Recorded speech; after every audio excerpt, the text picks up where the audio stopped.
افغان او په هیڅ د یو افغان کډوال د کډوالو د یو استازي په توګه باندې ټولو ته ښه راغلاست وایم. او د میډیا والا څخه مې دا یوه غوښتنه ده چې موږ دغه نن پروګرام چې جوړ کړی دی دا موږ یوازې د ځان دپاره نه دی جوړ کړی، او غواړو چې دا زموږ پیغام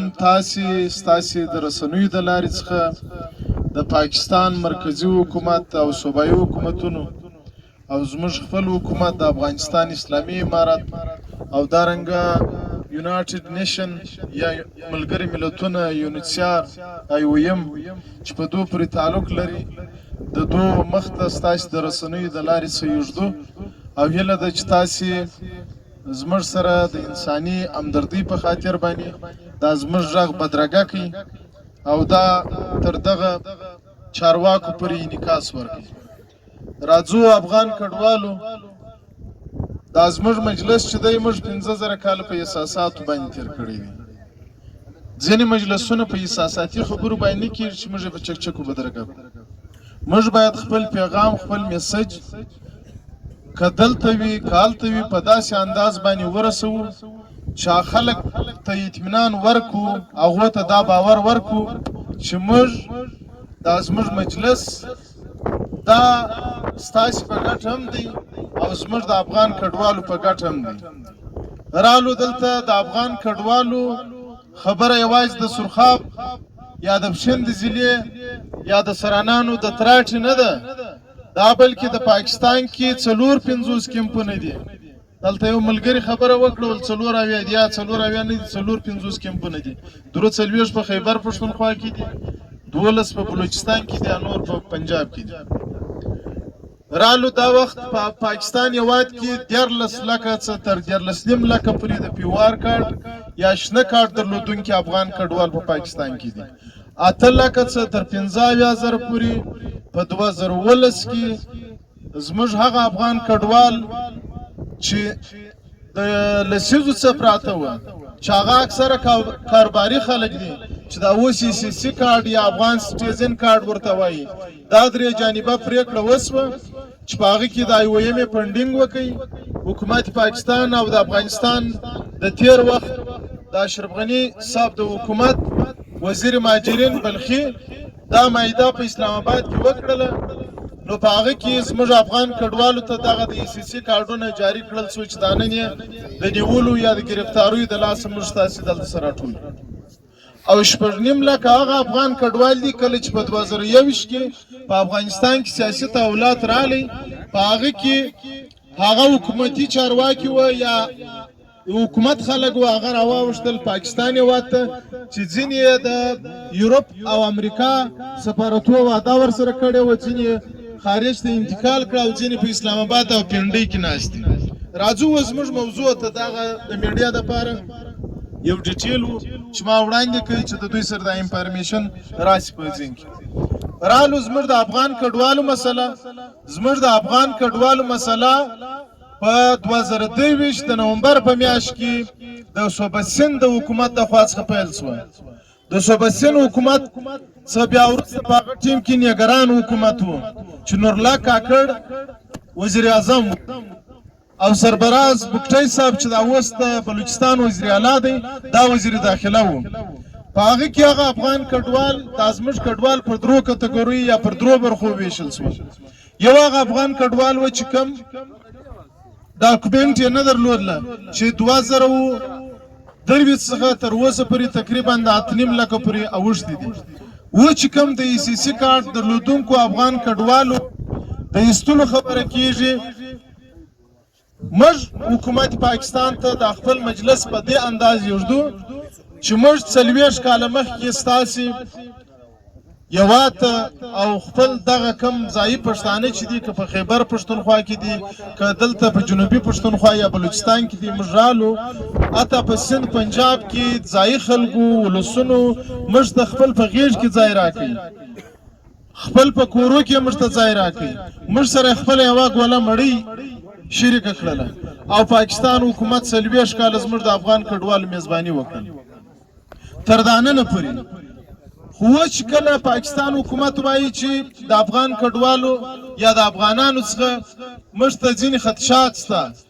ځینې داسې مسایل راغلي دي چې هغه افغان کډوال زموږ په ملک کې ورانکاري کیږي، هغه پلي افغان ته درېږي. دا یوه خبره ما هر وخت پر میډیا هم کړې ده، اوس بیا دلته د رسنیو په مخ کې کوم. د پاکستان حکومت ته موږ دا خبره کوو چې کم افغان کډوال پیوار کارت او ECC کارت لري، تر نن پورې به انشاءالله یوه انتظامیه دا به ثابت ونه رسوي چې یو افغان کډوال په دهشتګردۍ کې انوال و. نور زه ضمانت څنګه درکړم، نور باور زه څنګه درکړم؟ اما د مور و پلار په اولاد کې د لاس په ګوتو کې هم فرق شته،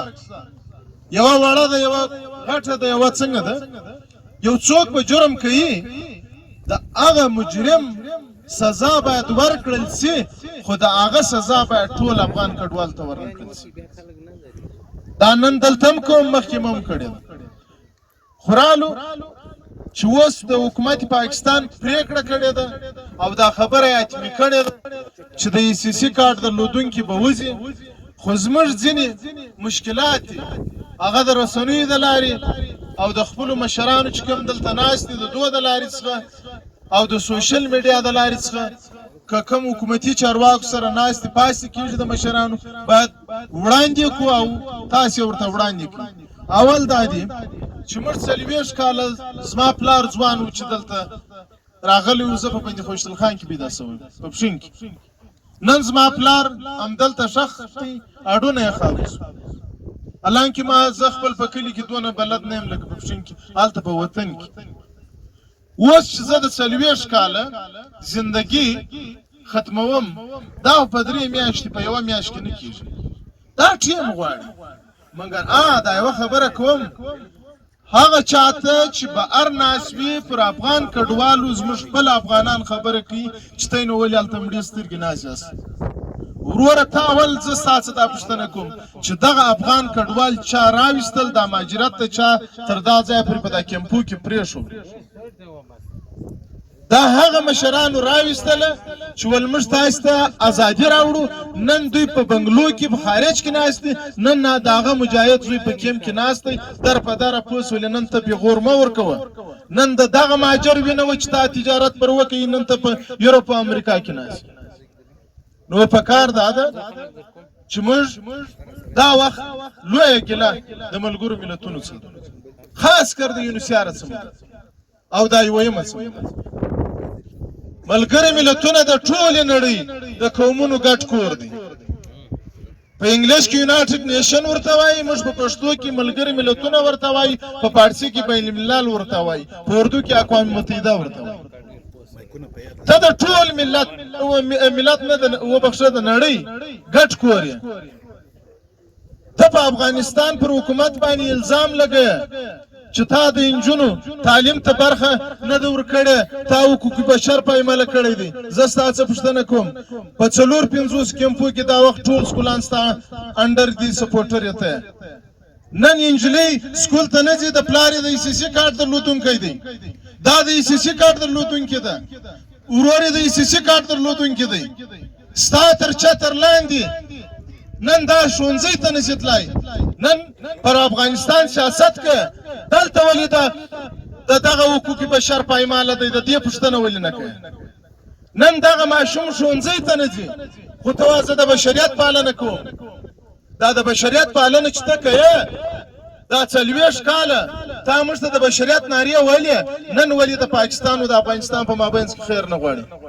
ولې نن د پاکستان او د افغانستان مسله نه حل یې؟ خو سره کښېنه و دواړه، ولې په مابینځ کې کډوال؟ بیا دا غټ غټ ادارې UNHCR د ټولې دنیا کې د مهاجرت لپاره جوړ سازمان دی، ستا برخه ده. IOM د ټولې نړۍ کې د مهاجرت لپاره دا سازمان جوړ دی، او بیا دغه کارټونه IOM ورکړي دي. که IOM وغواړي، UNHCR وغواړي، ملګري ملتونه وغواړي، زما او ستا مسله د یو ملک او د یو خان پورې تعلق نه لري. په وزیر اعظم صاحب د ملک دی بالکل چې د دې سره کښېني، د پاکستان د حکومت سره کښېني، د افغانستان د حکومت سره کښېني، دا زموږ مسله په 40 غنټې کې حل کېدای شي. دلته دا یو ملګري خبره وکړل، کیسونه جمع شوي، کیسونه نه چا نه جمع کړي، کیسونه موږ جمع کړي دي. اکثر وخت کله کله ما پر دا فیسبوک باندې د روژې څه دا بغاري شروع کړل زیاتو چارواکو ویل دا فالوور زیات دي چا ویل چې پوس ویل دا پیسې پر ګټي وروره ماجر اوس سوداګر نه لري پخوا ماجر خریدار درلودی اوس هېڅوک نه غواړي هېڅوک روپۍ نه ورکوي موږ دا بلاوې وینو دغه حالت مو لیدو وی زموږ افغانان ډېر خوش باوره دي نن ملګرو ملتونو دپاره دا پکار ده چې دی وغواړي رالو خبره د کیسو دپاره وه دا 3 میاشتې کم د جون در 10مې نېټې پورې موږ 4 ځایه کیسونه جمع کړه په راولپنډۍ کې کمال الدین صاحب په نامه باندې وو زموږ د استاد افغان کډوال دی بریالی میخیل په خیبر پښتونخوا کې وو په اسلام آباد کې وو هغه احمد اکا او تاندار خان دا نور ملګري په کوټو په دا نور ځایو کې دي دا را سره راغلي دي موږ ورلو دا کیس مو واچوي مو د سی سی مو د پیو آر کارت د سی سی کارت حکم نوټیفیکیشن چې په 2024 کې موږ د حکومت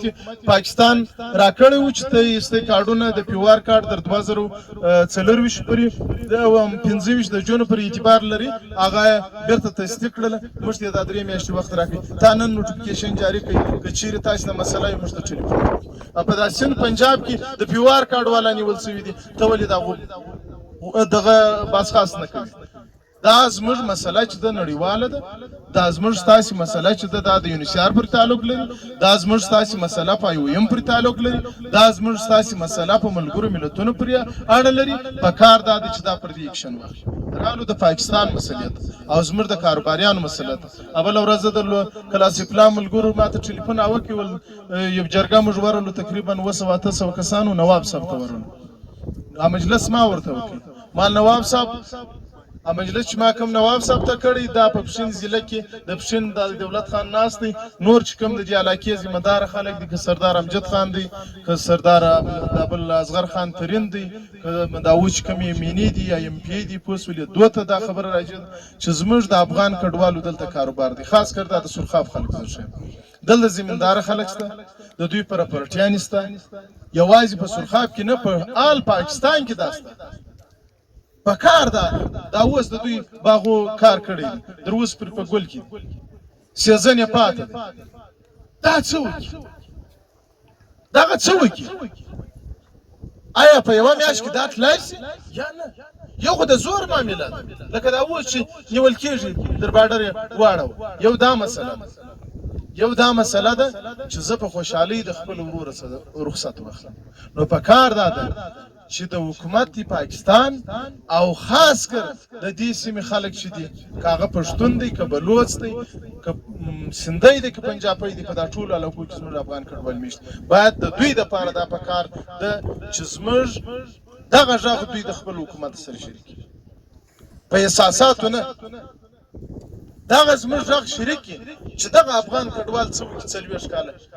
دلته زموږ میلمه وو زموږ سره اوسېدلی دی بله ورځ نواب صاحب هم دا خبره وکړل زه هم کوم زموږ افغان کډوال راته په کلاسیپلا کې 4.5 دکانه دي په 4.5 دکانه کې 85% د افغان کډوالو نواب صاحب ویل چې دغه افغان کډوال نه موږ تنور والا نه لرو چې دا ډوډۍ راته پخه کړي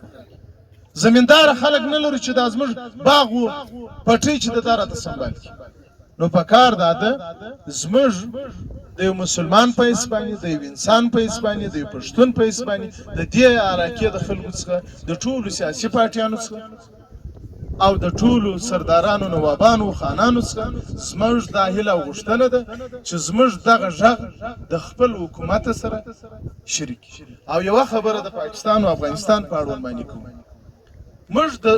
په افغانستان زموږ ملک دی پاکستان هم زموږ ملک دی ولې ځکه زموږ پیدایښت دلته شوی موږ ته 40 کاله خپل په غېږ کې ځای راکړی نه مکارامه نه یم نه انسان فراموش خو یوه خبره کوم خپله مسله خپل حل کړي که د نړۍ نور قوتونه دي که بل څوک دی دریم لاس دی که مسله په افغان کډوالو ستی تر مابین ځالېږي خو سبا به موږ بسم الله کو ولاړ بسو سبا به موږ ولاړ سو دا هر څه یې پاتې او که مسله زموږ په مابینځ کې په موږ کډوالو نه حلېږي د ځانه فلسطین و اسرائیل مه جوړوئ د ځانه فلسطین او اسرائیل مه جوړوئ، حالانکې دا خبرې تر موږ ډېرې غټې دي. خو ستاسې د یو مسلمان، ستاسې د یو میلمه په حیث د خپل وطن څخه هم د دې څه دا غوښتنه چې خپل په مابینځ کې لانجې مه جوړوي. یورپ یونین ته وګورئ، موږ ګرده نارې وو چې دا کفار دي، موږ مسلمانان، او دا حدیثونه ګرده پر هر منبر باندې هر مسلمان لیډر دا وایي چې مسلمان د مسلمان ورور دی. دلته عالمان ډېر ناست دي. خو یوه خبره درته کوم، په یورپ کې د ملکو په مابینځ کې ګنډتار نسته. هلته لکه هغه پټۍ پښه یو خوا ته کښېږده، یو ملک دی، یو خوا ته بل ملک دی، د هغوی یووالی راځي. په یورپ کې کرنسي یوه شوه، یورو ورته وایي، مګر د افغانستان او پاکستان چې دواړه اسلامي ملکونه دي، دواړو خواو ته پښتون قام پروت دی. خیر که کښ راتاو سوې ده، دا یو ملک دی، بل ملک دی، کلچر سره شریک، دین سره شریک، مذهب سره شریک، بیا هم ستا په مابینځ کې بې اتفاقي ده. ولې ده؟ دا هغه سوالیې دي چې دا واکدارانو ته راجع کېږي. نو بیا هم موږ دا خبره کوو، موږ د پاکستان د افغانستان تلپاته دوستي غواړو، ورورګلوي غواړو. موږ په سیاسي مسایلو کې کار نه لرو، او د هغو افرادو سزا باید موږ ته را نه کړل سي چې هغه دلته تخریب کوي. موږ د دواړو ملکو خیر غواړو. رالو د یونیسیار او IOM ته زه دا یوه خبره کوم، که فرضاً پاکستان وایي چې افغان کډوال دي وځي، دا اوس وځي. IOM زه تا د یوه خبره کوم، تېره ورځ راځې په تراټه کې، په کوټه کې د ECC کارت درلودونکي ته په کور کې د کرایې په کور کې کامره ورته جوړه. میډیا والا دا خبره ښه واوري. د IOM پارټنرز راځي د افغان کډوالو په کوټو کې د اوس د اختره څه مابعد کې دوی میټینګونه کوي چې موږ د ECC کارت درلودونکي ته واشرومونه جوړو، کوټې کامرې جوړو. د 2022 کې چې کومه د سیلۍ بارانونه وشو، اوس خبره دا ده چې دلته عجبه ملنډې، دلته ما د کوټې جوړې، هلته ما حکومت نیسي در باډر هم پاسي، که زه د چکن خبره وکړم ته واز ما سره فنډ نسته، یا نو په دا ظلم کې تاسې انوال یا شریک یاست، که نه شریک. دا اوس د ECC کارت درلودونکي ته دغه چکن ورېله چکن لکه یونیسیار چې $315 ورکوي، ته هم $315 ورېله کړه. هغه کوم چې کاروباریان دي هغه به خپل د کاروبار در خلاصېدو پورې پاتې شي. او دا نور زه یوه میاشت کې ګرنټي در کوم، که یو افغان کډوال د ECC کارډ ولډر پاتې شو، ما دې د سرخا پر چوک د صادق خان پر دفتر باندې پانسي کړي، هر څوک چې پانسي کړي، که واقعي هم ته د افغان کډوالو ستونزه حلوي. رالو یونیسیار ته، یونیسیاره مخکې مې یوه خبره درته وکړل، تاسې د ملګرو ملتونو د کډوالو عالي سازمان یاست، د نړۍ په ساته ګرانډي راځي، ستاسې کم چپ چې دی یو کال وخت د حکومت پاکستان څخه موږ ته اخلي، په روش کال چې دا کیسه اوس هېڅ سر نه ګروي، هېڅ غوږ نه دغه کوي، مګر سوریې ته ځي، په سوریې کې بسپنه راټولوي د سوریې د مهاجرینو دپاره. مګر د سوریې مهاجر هم زما مسلمان ورور دی، انسان ورور مې دی، هغه بخیلي نه کوم، مګر زه هم د بشریت برخه یم. زما دپاره نن ته ولې چوپه خوله یم؟ ته په ژوند کې بیا ته بیدارې کېږې چې زما ټیم پوره شي، هلته بیا ته زما مستقبل ټاکې یا مې ټاکه. نن پر دې باندې وغږېږه. رالو دا کوم چې د پیوار کارت درلودونکي دي، مخکې د هغه حاجي صاحب خبره وکړل، په یو کور کې د یوه د ECC دی، د بل د پیوار دی، دا $315 دي د پی نفر. دا ولې نه ورزر کوي؟ پرون تا تر 21 مارچه پورې ټیم ورکړی و چې دا کوم ودونه کېږي یا کوم کوشنیان لیکل کېږي، د 5 کالو کم عمره ماشوم دی، دغه اوس یو ملګري راکړ. دا ولې نه لیکي؟ نو خو ته د بشریت دپاره کار کوې، زه ستا انډر یم، ته زما مسؤله یې، پاکستان حکومت زما مسؤله دی نه. هغه خو پر ما دا مهرباني کړې، خپل په غېږ کې ځای راکړی، هغه وایي نور دې خپل په غېږ کې نه پرېږدم، بس ورځه زه درڅه تنګ شوم. ستا ذمواري څه ده؟ دا دفتر ولې نه خلاصې؟ او دغه د چکین مراعات چې دی دا ولې نه $9,000 کوي. او بل زموږ د حکومت ته مې دا یوه غوښتنه ده، ځکه دلته نور ملګري هم ناست دي، ډېر خبرې ډېرې دي، خو زموږ مسله په یوه تقریر نه ختمېږي. د اسلامي امارت خاص پر امیرالمؤمنین باندې غږ کوم، خاص پر امیرالمؤمنین باندې غږ کوم، د هغه څه وروسته د وزیرانو پر شورا غږ کوم، او خاص د کډوالو پر وزیر باندې غږ کوم چې وزیر صاحب د هغه افغان کډوالي چې په سخت حالات کې ستاسو سره وایي، دا هغه افغان کډوال دي، ته د یا دغه ټولنې ورور یې د هر حکومت ته، اوس د تیر حکومت دا بل حکومت دا بل حکومت دا چارواکي څوک وو؟ یا ستا ورور یا زما ورور یا دغه طالب زما ورور دی یا دا بل ورور دی یا بل ورور دی. د دغه افغان کډوالو دپاره هلته مځکې ورکړي، هلته دوی د سهولتونه ورکړي چې دا کوم افغان کډوال درغلي، دا اوس هم افغان کډوال د هغه ځای قسم په الله درته اخلم که دوی ثبوت غواړي، زه په ثبوت ورشم د کندوز د دغه ویشه د تخاره د سمنګانه تر تعلقانه زه تر یراده پورې خلک ماته میسجان راکړي چې تر اوسه پورې موږ ته هېڅ شی هم نه دی راکړل شوی. نو په کار دا ده چې خپل د افغان کډوالو دپاره دوی یو داسې درې جانبه میکانیزم جوړ کړي چې په هغه کې حکومت پاکستان، ملګري ملتونه، افغانستان وي، دا ټول سره کښېني، داسې ارجنټ نه په مرور د زمان چې زموږ کوم کاروبارونه دي، زموږ جایدادونه دي، دا زموږ د کاډو مشکلات دي، دا ټول پکښې راغونډ کړي، بیا موږ افغان کډوال که ولاړ شو موږ هغه تګ ته مرحبا هم وایو، ښه راغلاست هم وایو، ویلکم هم وایو. نو نور وخت نه نیسم، مننه.